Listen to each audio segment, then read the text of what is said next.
जो है काफ़ी लंबे समय से कंसोलिडेट करता हुआ नज़र आ रहा है। आपको लग रहा है कि इस साल विंटर डिमांड के साथ-साथ जो है वो हमें अच्छे खासी तेज़ी नेचुरल गैस में देखने को मिलेगी?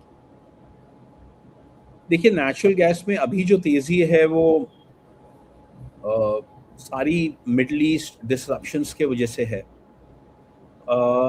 मगर मेरा वहाँ पे भी कॉन्ट्रेरियन व्यू है कि कहीं न कहीं फ़ियर वहाँ पे भी मोस्ट इंटेंस पे है। और मैं ऑप्टिमिस्टिक हूँ कि मिडल ईस्ट टेंशन्स कम होएँगी तो नेचुरल गैस के प्राइसेस भी कम होएँगे। और मैं यहाँ पे ये बात ज़रूर कहना चाहूँगा कि यूएस में, ऑस्ट्रेलिया में, कनाडा में एंड इवन रशिया में नेचुरल गैस प्रोडक्शन जो है शार्पली बढ़ेगी आने वाले क्वार्टर्स में और आने वाले सालों में। तो नेचुरल गैस फाइनली कोई बहुत बड़ा इशू नहीं रहेगा। अभी जो है वो शायद कहीं न कहीं अपने वर्स्ट पे है ये क्राइसिस। सो मुझे लगता है कि प्राइसेस यहाँ से बहुत ज़्यादा ऊपर नहीं जाएँगे।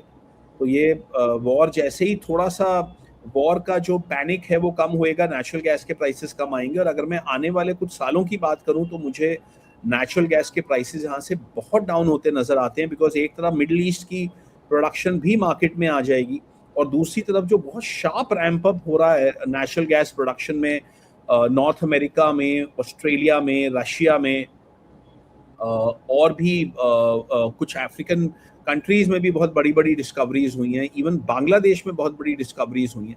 आई थिंक आने जी। वाले सालों में natural gas will not be an issue. चलिए ठीक है।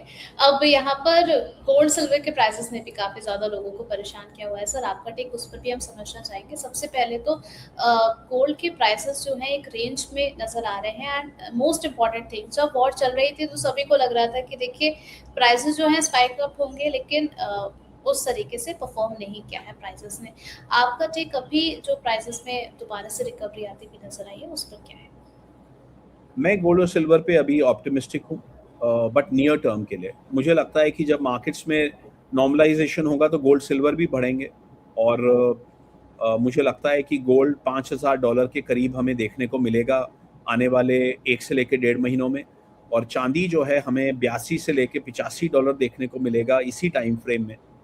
बट ये केवल एक नियर टर्म रिकवरी होगी। लॉन्गर टर्म में गोल्ड और सिल्वर पे बुलिश नहीं हूँ अभी, क्योंकि जनवरी में मेरा ऐसा मानना था और उससे पहले भी मेरा ऐसा मानना था कि ये बहुत बड़ा बबल इन्फ्लेट हो रहा है और जो भी ये प्राइसेस लगेंगे ये हमें बहुत साल तक दोबारा देखने को नहीं मिलेंगे।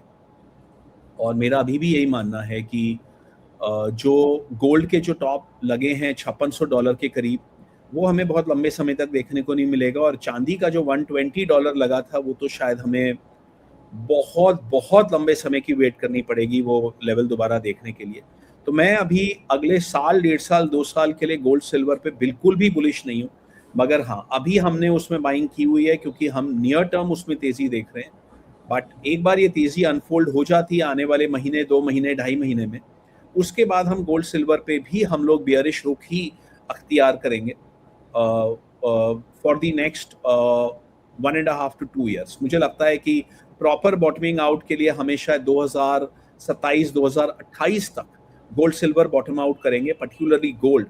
और वो दोबारा से बहुत अच्छे लॉन्ग टर्म एसेट्स के फॉर्म में उभर के आएंगे। बट अभी हम केवल एक नियर टर्म रिकवरी देख रहे हैं, लॉन्गर टर्म रिकवरी नहीं देख रहे हैं।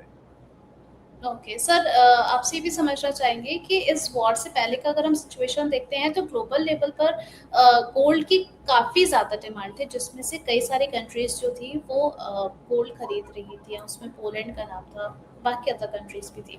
हाल फिलहाल में हम देख रहे हैं टर्की ने भी जो है वो अपनी करेंसी को सेव करने के लिए एसेट्स को सेल करना शुरू कर दिया है। Same with Poland. आपका टेक इस पर क्या है? क्या यहाँ से हमें प्रेशर बनता हुआ नजर आएगा प्रीशियस मेटल्स पर? देखिए, सेंट्रल बैंक्स एक बहुत इम्पोर्टेंट फोर्स हैं गोल्ड के प्राइस को निर्धारित करने के लिए। जब भी सेंट्रल बैंक्स की ज़्यादा बाइंग होती है तो गोल्ड में एक बुलिश बायस क्रिएट होता है और जब कम होती है तो थोड़ा बियरिश बायस क्रिएट होता है। मगर मैं आपको ये याद दिलाना चाहूँगा कि 2025 में मार्च ऑनवर्ड्स, अगर मैं अप्रैल टू जनवरी के पीरियड की अगर मैं बात करूँ, अप्रैल 25 से लेके जनवरी 26 तक तो आप ये मान के चलिए कि इस बीच में गोल्ड प्राइसेस जो हैं वो डबल हो गए, पूरे डबल हो गए, मगर इस बीच में सेंट्रल बैंक्स की बाइंग बहुत कम थी, क्योंकि सेंट्रल बैंक्स ने Q1 ऑफ 25 में तो काफ़ी खरीदा था, क्योंकि वहाँ पे प्राइसेस थोड़े सबड्यूड थे। मगर जैसे-जैसे Q2 में प्राइसेस बढ़ने शुरू हो गए और वो बढ़ते ही चले गए आने वाले कई महीनों तक, तो उनकी बाइंग कम होती चली गई और अब तो कई सेंट्रल बैंक्स ने बेचा है गोल्ड को अपनी करेंसी को सेव करने के लिए। तो मुझे लगता है कि सेंट्रल बैंक्स की ओवरऑल तो बाइंग ही रहेगी, मगर वो बाइंग उतनी नहीं होएगी जितनी कि 2024 में थी। तो 2024 आई थिंक 2023 और 24 पीक ईयर्स थे for gold buying by central banks.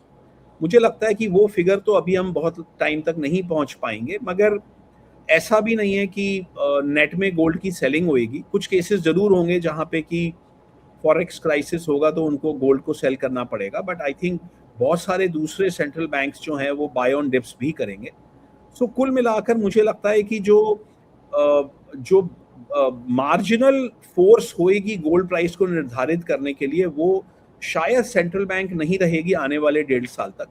वो फोर्स जो है वो लोगों का ऑप्टिमिज्म, लोगों का ईटीएफ के प्रति रुझान, बाइंग या न्यूट्रल या सेलिंग, और गोल्ड बार्स और कॉइन्स के प्रति लोगों का रुझान, तो ये सब चीजें ज्यादा निर्धारित करेंगी। जहां तक सेंट्रल बैंक्स का सवाल है, मुझे लगता है कि 2026 में भी हमें कोई 800, 700, 800 टन की बाइंग हो जाएगी।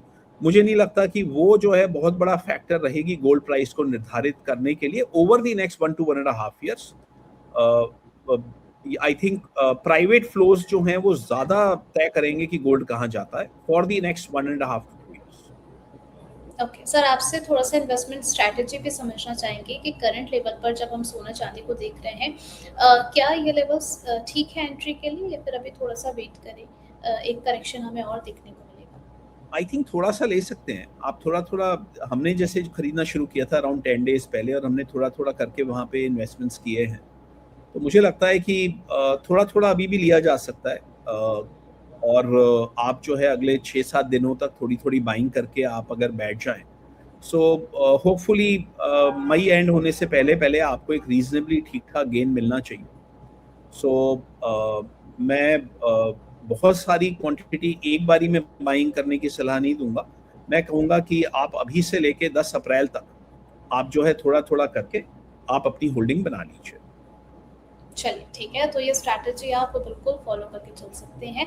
Thank you so much Amit sir हमारे साथ जुड़ने के लिए और हमारे सभी व्यूअर्स को गाइड करने के लिए इक्विटी और कमोडिटी दोनों में ही। थैंक यू सो मच मुझे कार्यक्रम में शामिल करने के लिए। यहाँ पर आप सुन रहे थे अमित गोयल सर को, जिन्होंने आपको गाइड किया है कि आपको मार्केट स्ट्रैटेजी किस तरीके से फॉलो करके चलनी है, और साथ ही साथ गोल्ड सिल्वर में अगर आपका इन्वेस्टमेंट है तो आपको क्या रणनीति फॉलो करके चलनी है।